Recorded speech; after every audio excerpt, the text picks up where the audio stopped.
Welcome into sportsbookreview.com. I'm Gary. And I'm Chris. And this is the College Football Show. Today, we are going through Conference USA. Now, this season is a little bit weird, but this is the 2020 preview. These teams are all playing different numbers of games, and games are being scheduled and postponed and rescheduled and whatnot. Some teams in this conference just said, we're not playing. Yeah, it's pretty strange. Old Dominion will not be in this. Typically, there are 14 teams in this conference, and as of right now, there's only 13 playing this season. Lucky number 13. There you go. So we are rolling through all 13 teams. We're going to start out with the Conference USA Eastern Division, but before we do that, if you'll do us a favor, go ahead and click that like button right there underneath us. It's the little thumbs up button. It helps you out. Jump into the comments. Tell us who you think is going to win, what the records are going to be. Tell us if we're dead wrong. We have been dead wrong before. We will probably be dead wrong again. I'm going to be dead wrong again. But this is our outlook for the 2020 season. But yeah, make sure you're subscribed to the channel, that you like this video, that you share it out with your friends on whatever social media you might be on, and that you go over to, for the rest of the season, sbrpicks.com/NCAAF. That is where you can find all of our content, along with all of our great writers and whatnot, all season long. It's going to be a good year. We're going to have a good time. Hopefully you will stick around with us. Let's go ahead and dive in. The first team on the docket is the Charlotte 49ers. Will Healy in his second season. I love Will Healy. I am such a big fan of his. He was a part of the turnaround. He was the turnaround at Austin Peay. I mean, he absolutely took that team out of the dumpster and brought them to life, and now they're winning 11 games a year. It's unheard of. But he has he brought, what is it, Club Lit? I think that's right. It's Club Lit, where after they win a game, they just like throw a party in the locker room. Yep. And it's fantastic. And the things that they are doing there are unbelievable. But they lost a lot of their defense last year. They are returning 46% on defense. That's number 116 in the country. It's number 11 in Conference USA. It's not good. It's just not good. They're projected favorites in 3 out of 11 games. They have a talent advantage in 1 of 11 games. Their projected win total is 4.45. And I wish that I could have found a way to get them up to 4 wins. Yep. But I think, their quarterback returns. That's good. But they're losing their all-time rusher. They do get a big-time running back, Trey Harbison, from Northern Illinois. I mean, a guy that went for 1,000 yards twice in the last 2 years. That's a good thing.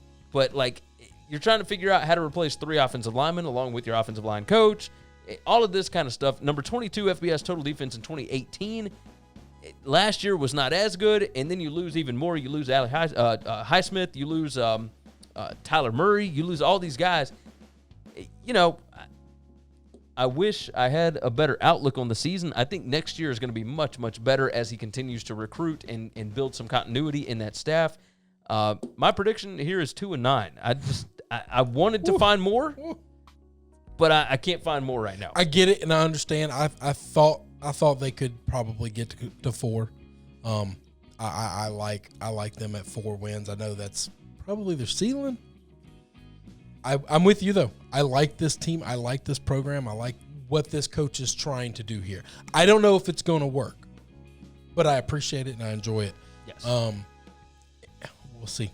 Yeah, we will definitely see. I like the outlook for the future. I think he's going to build something gargantuan there because you can get talent in Charlotte. There's plenty of talent up and down the shores of North Carolina, South Carolina, that area. I'm with you. I think next year could be a better season. Yes. They're bringing in new coordinators and whatnot. A full camp, a full everything. Get in with your guys. Maybe not have this weird COVID thing all over our heads. Yeah. People can actually practice and get a full spring in. Let's see. So, I love you, Will Healy, but not this year. Not this year. We are moving on. Florida Atlantic Owls. Boca Raton. And to replace Lane Kiffin, they brought in Willie Taggart, disgraced Florida State coach. Just unbelievable disaster that he left in Tallahassee. But he does bring in defensive coordinator Jim Leavitt, which you want to talk about a crazy career path. Look, he was the head coach at South Florida, and he built that program from nothing, reached all the way up to number 2 in the country in some of the polls. And that was, 2007, I guess. That was a crazy year anyway. But he eventually took over as Colorado's defensive coordinator under Mike McIntyre. And then he goes to Oregon. and then Taggart leaves there, and he decides to stay for like gargantuan money, and now the man is the defensive coordinator at Florida Atlantic. Like, this is just not the career trajectory that you would think, right? Yeah, it's really strange. I don't understand it, and I have no clue of what to think about Willie. Oh, I got no idea here. They do return quarterback Chris Robinson, defensive end Leighton McCarthy, wide receiver John Mitchell. They are projected favorites in 9 out of 9 games. That's so crazy to me. Hold on. I'm going to give you an even crazier stat. Okay. They have a talent advantage in only 1 out of 9 games. No way. Oh, yes. According to recruiting rankings and experience metrics and whatnot, only 1 out of 9 games. Because they lost, they only returned 51% of their production from last year. 43% on offense. That's number 120 in the country. 59% on, 59% on offense.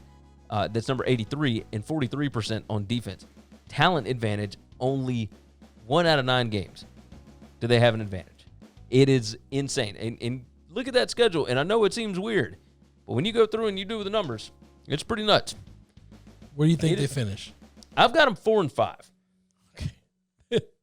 Favorite in 9 games. Favorite in 9 games. Well, because win 4. I was freaking out because I was like, that can't be right. I think I only have them winning 5 games.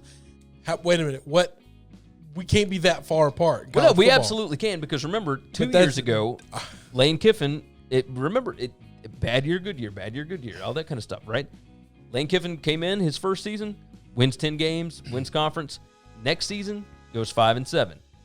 The third season, before he takes the Ole Miss job, he went 11-2, 11-3, whatever it was last year. This year, they lose a ton of guys. They're bringing in an entirely new coaching staff. They haven't had a spring to go through anything, and you lose so much experience. And Levitt, I think, is going to be fine there. And I think that Clint Trickett, the offensive coordinator, along with Drew Maringer, I think they're going to be fine. And I think Willie's going to be fine here, but I don't think it's going to be this year. Like, I understand you got your quarterback. That's your cornerstone. That's what you are building your foundation on.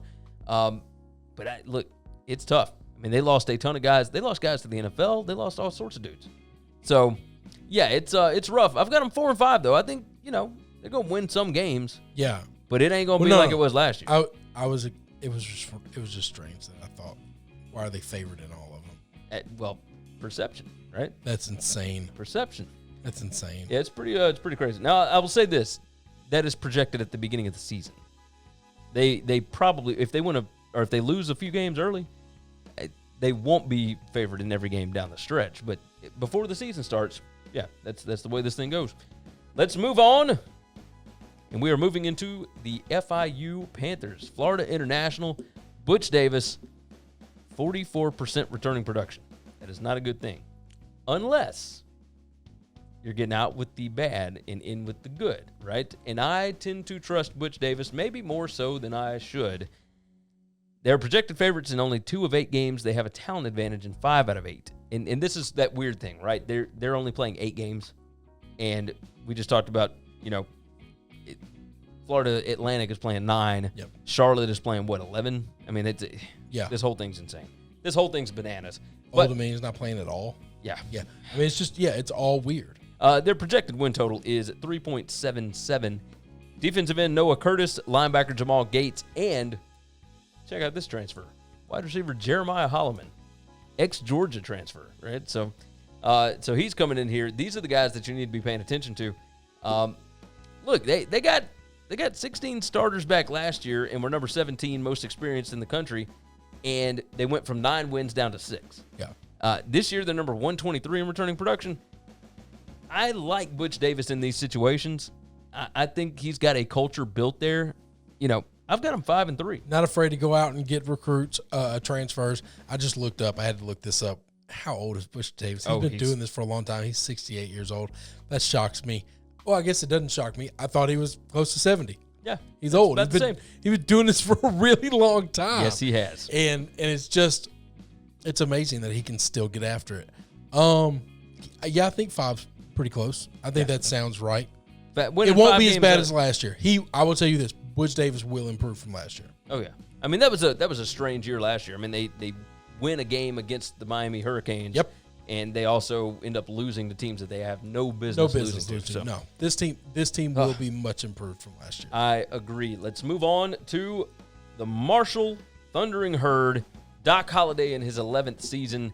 And look, 71% returning production, 78% on offense, 63% on defense. They are favored or projected to be in 6 out of 10 games this year. They have a talent advantage in 7 out of 10.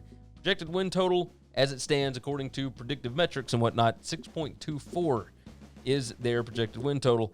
Linebacker Tavante Beckett, running back Brendan Knox, and defensive end Darius Hodge are the players that you need to pay attention to. Look, they've got the talent to win the CUSA East.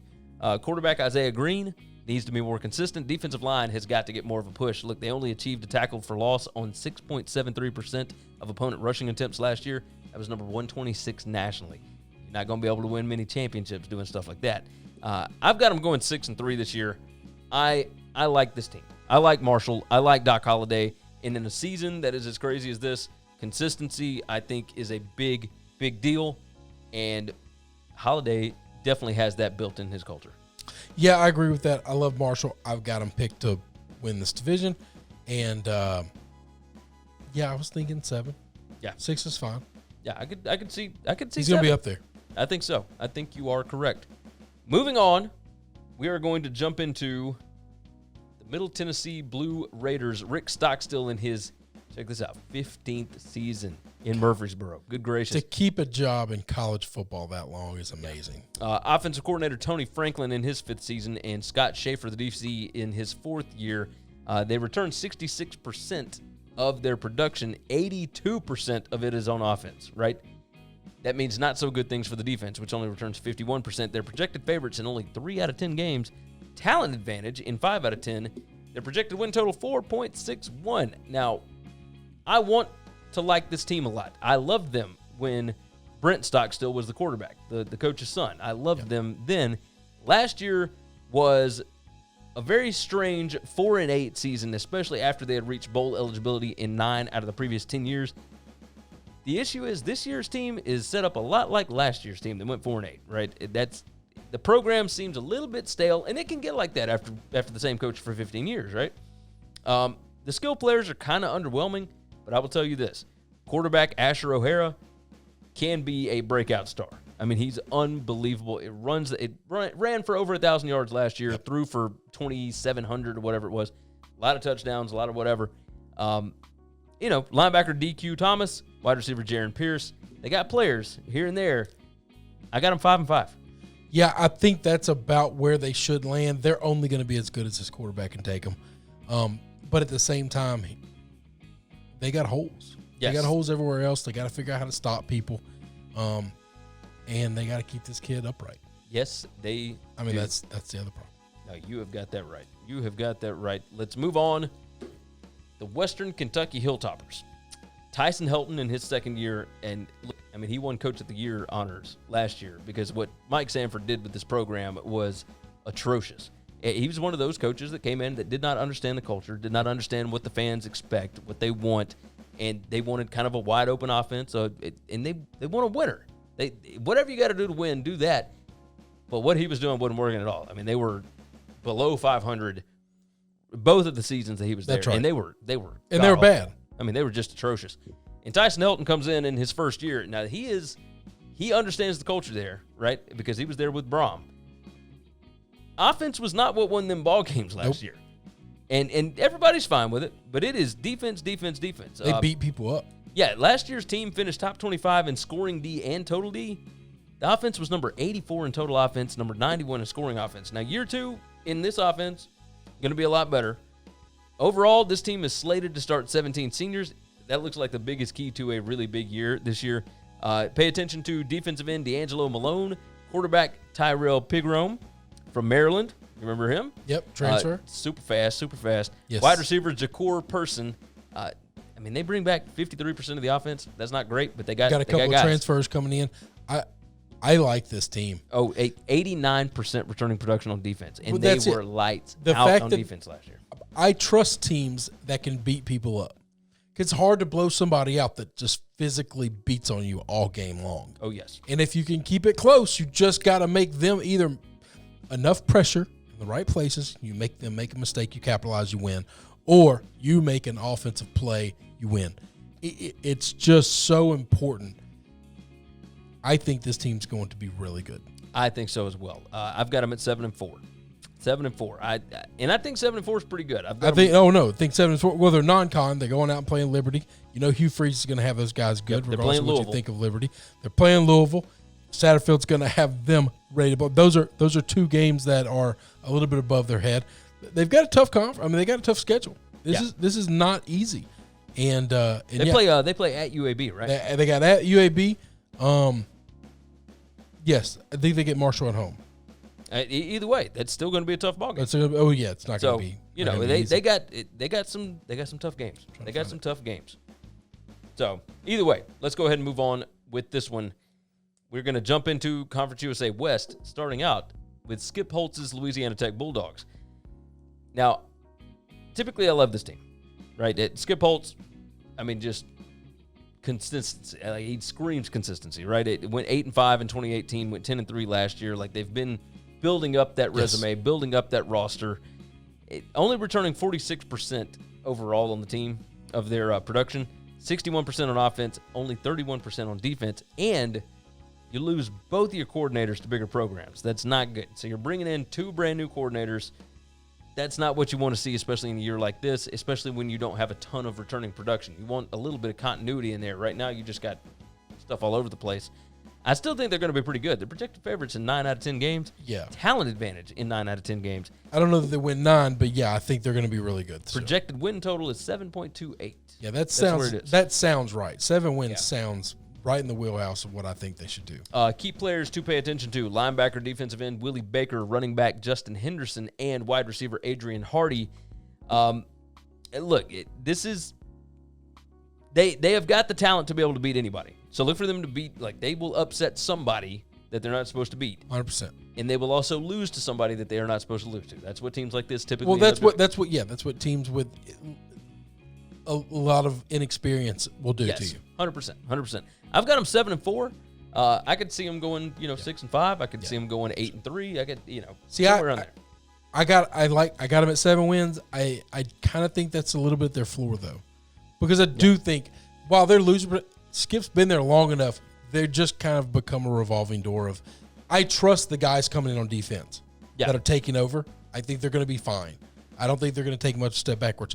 It is the coordinators and the turnover that you talked about that's the chaos that scares me. Could that cost them 2 games? Sure. Yeah, I believe that. Could it cost them 4? Man, that's a lot. Maybe not. That'd be a lot. Let's move on. North Texas. Seth Luttrell's team kind of fell off a roof last year. Fell off the cliff. Fell off whatever kind of catchphrase you want to say, whatever cliche thing you can get. They were not good, and he went ahead and just fired everybody. He got rid of all the coordinators and whatnot. Now, this was a guy that, he made 3 bowl games in 3 years, and he was up for that Kansas State job, and he thought that he was in a better position. He didn't want to jump in there and them tell him who he had to hire and all that kind of stuff, right? He was at a position where he could have taken a Power 5 job, and then last year he goes 4-8. That is not the trajectory that you want to see. And this year, returning production, they only returned 45%, 41% on offense, 50% on defense. It's not a lot of production coming back, but they are projected favorites in 5 out of 11 games, talent advantage in 4 of 11 games, and their projected win total is 5.85. They got great wide receivers. The question is, can any of these quarterbacks get them the ball? Last year, you could not find a stable quarterback at all. It's a critical year. There's not much to point to on either the offensive or defensive line. They got a tough slate to open. Man, look, you get Houston Baptist first, but then you roll with SMU at Houston, Southern Miss, and Charlotte. I mean, that's all bowl teams from last year, other than Houston. But Houston is. We think Houston's going to be a lot better. Yes. This is a critical year. Yeah, critical year for them, and even in the middle of COVID and whatnot. I don't think they're going to fire him by any stretch of the imagination. But I do think that they are going to improve. Charlotte's going to be coming off of a big, rough start as well. Both these teams could be coming in this game winless. Yeah, they could really be wanting. Yeah, they're going to fight like hell. Whoever gets this win, it's going to be important to them. Defensive end Dion Noble. Wide receiver Jalen Darden and linebacker Tyreek Davis are the key players that you need to pay attention to, along with whoever ends up winning this quarterback job, whoever gets it. I've got them going 6-5. I think they bounce back a little bit. Luttrell jumping back into play calling duties. I think that's a good thing for this team. It's kind of not apples and apples. It's apples to oranges basically, but kind of Gus Malzahn jumping back into play calling. Luttrell is best when he's calling plays. But at some point in time, is he going to be that big of a factor, or is it just can they match up? That's a good question. So that is a good question. I've got them 6-5. I think they're going to be pretty good. Okay. I think they're going to be pretty good. I'd less than that. So. That I can understand. I can understand. It wouldn't surprise me to see them not play as well. Thank God this next team's on their schedule. The Rice Owls. Mike Bloomgren in his third season. Now, remember, this team had some momentum last year. I mean, they are moving in the right direction. Went 3-9 last year and won their last 3 ball games. Now, last year, step in the right direction, like I said. Linebacker Blaze Aldridge, by the way, all-time name. Blaze Aldridge. I mean, that's what I'm talking about. Safety, George Niakwal. Wide receiver, Brad Rosner. They're projected favorites in only 1 of 8 games. They've got a talent advantage in only 1 of 8 games, and their projected win total is 2.12. It was a step in the right direction last year. They went on that 3-game winning streak. Bloomgren focused on fundamentals at this program. Bottom line, that's exactly what they need to be. The most returning production in the country on defense, bringing back 96% of their production on defense. So they played a ton of young guys, and by the end of the season, it was paying off. Yeah, so that's right. Those last 3 games, they play. Yes. Look at that schedule. If they can settle the quarterback position, they can be a surprise team this year. Now, I've got them going 2-6, but we'll see if they can figure out that quarterback position, if they can get some kind of anything going on offense, because last year, number 127 SP plus on offense. I mean, their efficiency was not great. Who'd they beat in the last 3 last year? MTSU, at MTSU, home against North Texas, and at UTEP. That's not bad. But MTSU wins a good win. And the North Texas thing is not a game that they are supposed to win, and yet here we are. I understand North Texas went 4-8 last year, but that's not a game. That's a chalk up W for North Texas typically. It usually is. I just don't think it is anymore. It may not be, but that's what I'm saying. I think Rice headed in the right direction. I mean, they barely beat MTSU by the hair of the chin. We picked them 31-28 ball game. Hey, a win is a win, baby. You're 100% when you are Rice, and we picked them to go 0-12 last year. Oh no, goose egged. And it was looking that way. Oh, it certainly was. It certainly was. So let's go ahead and move on from Rice. Like I said, I've got them 2-6. That sounds right. And Rice is only playing 8 games. And this next team, and this is another example of just how bananas this is. This next team, the Southern Miss Golden Eagles, are playing 12. 4 games. I don't even know how you quantify these things in the same conference. I guess you just go conference schedule. Yes, obviously you would look at their in the same same schedule in the conference, but still. In the same like they just gave everybody the option. Like if you want to play more games, you can. If not, okay. But this is what's going to be crazy. If you have to cancel any games, there's just no making them up. Well, no, because you've got other people, and a lot of these games that Southern Miss and some of these other teams took, they're check games. Yeah, we're not canceling those. No, sir. No, we're getting that check. I'll cancel that game against Rice. I don't need that. Let's talk about Jay Hobson. Let's talk about the head coach of Southern Miss in his 5th season. He's had a winning record in all 4 of his seasons in Hattiesburg. There is talent and depth just abound in that program. They were not good against the top half of the league. They don't have a single win over a Power 5 team over his stay there. But I think that could change this year with senior quarterback Jack Abraham back, along with 70% of their production on offense. Defense is talented, even if they lack experience. And look, talent advantage in 7 out of 11 games. Their projected win total is 6.96. They're a projected favorite in 6 games. I got them 7-5. Yeah, I mean, this is a 7-5 team. They went 6-5 in 2018. They went 7-6 in 2019. I think that's right. This head coach got himself in a little bit of trouble with the school president and the board of trustees a couple years back, and I thought he was in the right when that happened. And at some point in time, if I'm going to be the head coach, you got to trust me and let me make my decisions. And they didn't, and I thought he was going to leave. I think Southern Miss is very glad that he has stayed. Yes, indeed. This is an example, though, of these schools in these small states, these southern states, in Louisiana, in Alabama, in Mississippi, in Georgia. You don't have to be in the big cities or the big schools in those states to compete and win. There is plenty of talent up and down these fields. Oh, 100%. 100%. Let's go ahead and move on. And before we get to you, boy, remind everybody, if you like the video, go ahead and click the like button. Make sure you are subscribed to the channel. Hang out with us all year. We're going to have a good time here. We're going to have a lot of fun. Hopefully you will tune in and then click the links down in the description. Go over to sbrpicks.com/NCAAF. We cover everybody. We talk about everything. This is going to be one crazy, crazy football season, and we got the whole thing covered for you over at Sportsbook Review. Let's dive into the UAB Blazers. Bill Clark in his 5th season at the helm went 9-5 last year, exceeded expectations.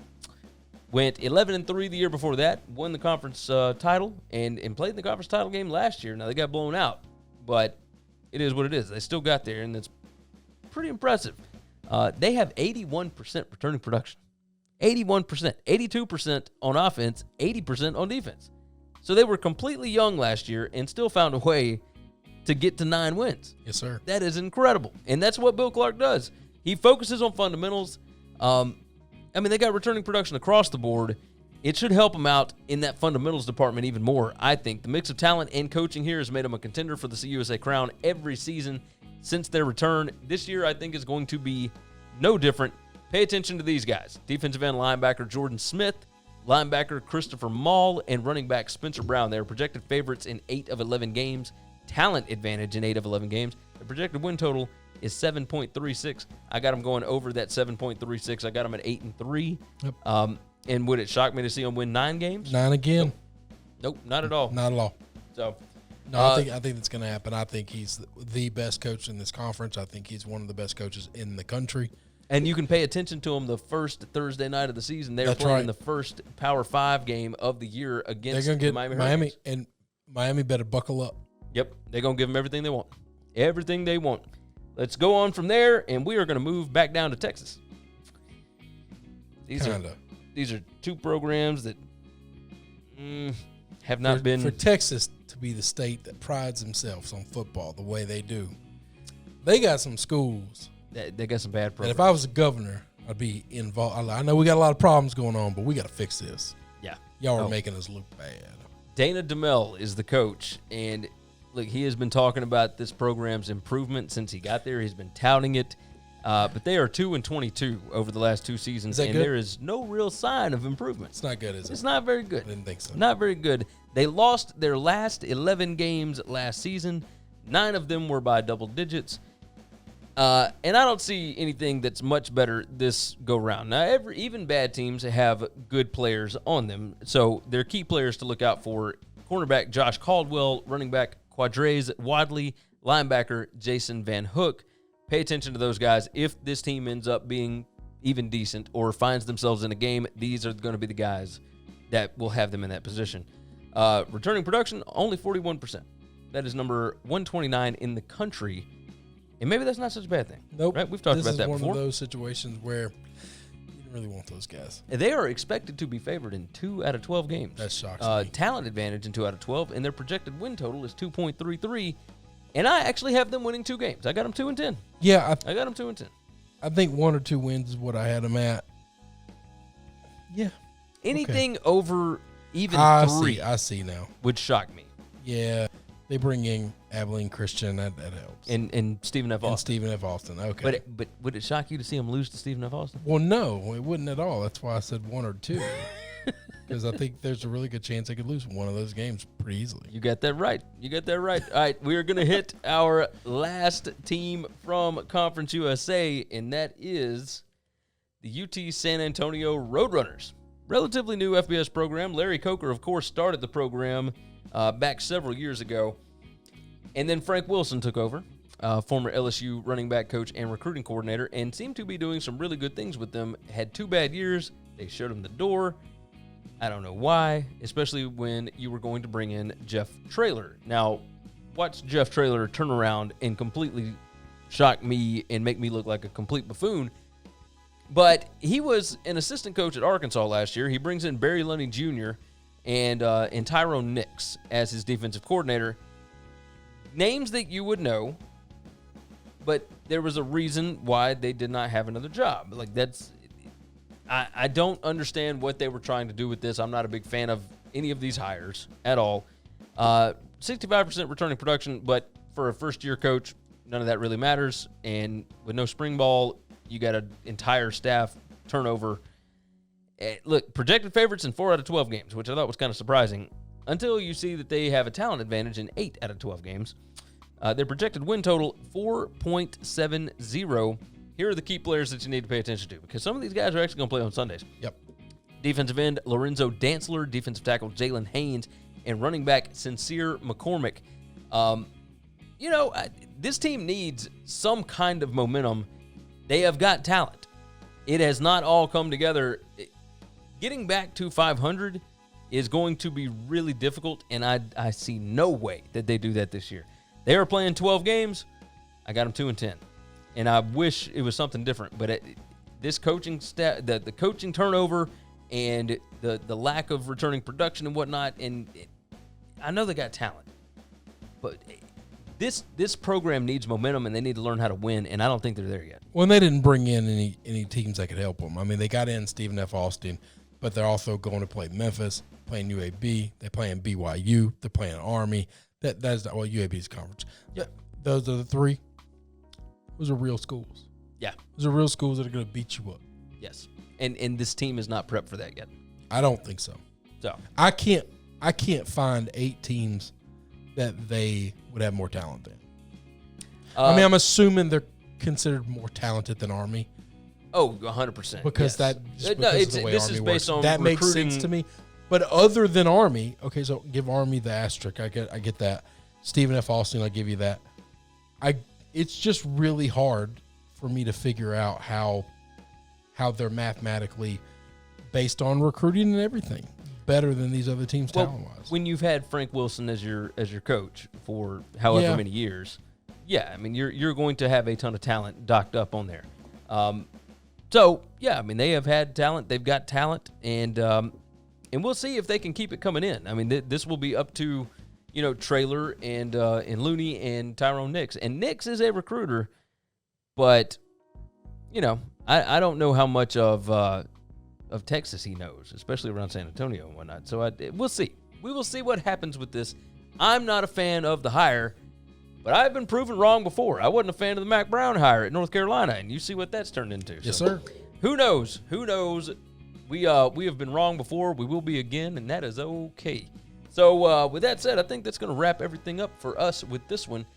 Conference USA, if you want to see who our championship picks are for this, go and check out our championship picks video right here on this channel. You can also go over to sbrpicks.com/NCAAF if you want more content for the rest of the season. We're going to be right there. We're going to be on this channel. Make sure you are subscribed. Make sure that you like the video, that you share it out, all those wonderful things. And with that, we're going to get out of your hair. For sportsbookreview.com, I'm Gary. And I'm Chris. And we will see you again next time.